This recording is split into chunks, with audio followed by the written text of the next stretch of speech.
The girl put on an oxygen mask and carefully got into the iron barrel full of honey, leaving only an oxygen tube for her to breathe. Then she was pushed into a sealed room with solid alcohol all around. After her father comforted her, a woman told her to hold her breath as long as possible, then pulled out the oxygen tube and threw in a burning match. Instantly, the room was engulfed in fire. They did this not to kill her, but to save her. The girl's natural immune system was completely collapsed and she could only survive in an absolutely sterile environment. A sudden storm destroyed her safe haven, and the shield was pressed by a lot of debris and could break at any time. The Scorpio team used a camera to take pictures of the debris from all angles. The photos were sent to engineer Mike, who used software to analyze the volume and weight of each object, built a 3D model, and performed force analysis on each object to determine the order in which to remove the debris. Following Mike's instructions, several people cleaned up the debris carefully like dismantling building blocks, and they risked being electrocuted. Because once the power is turned off, the air filter will not work, and the girl in the protective cover will not be able to breathe. However, at this moment, a strong wind suddenly blew, and an electric wire fell on the protective cover. Seeing that the protective cover was about to be burned through, several people immediately found oxygen tanks and protective clothing from the fire truck, sterilized the protective clothing with ethylene oxide,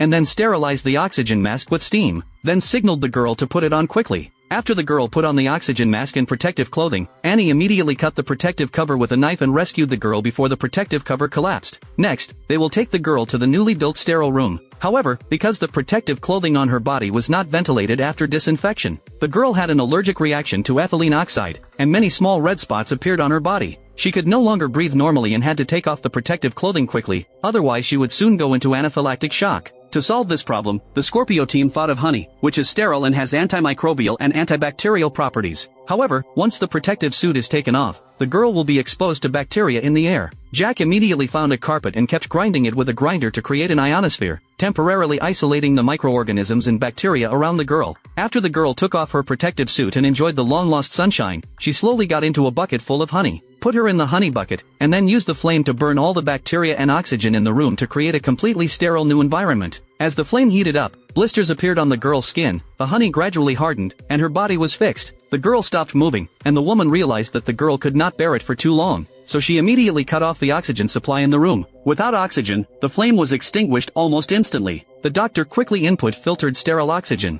Then he shouted for the girl to come out, but there was no response in the bucket, and several people could only wait anxiously. Finally, the girl got out of the honey bucket. The girl miraculously returned to normal, and the allergic symptoms on her skin disappeared. If you have skin allergies, would you like to try this method?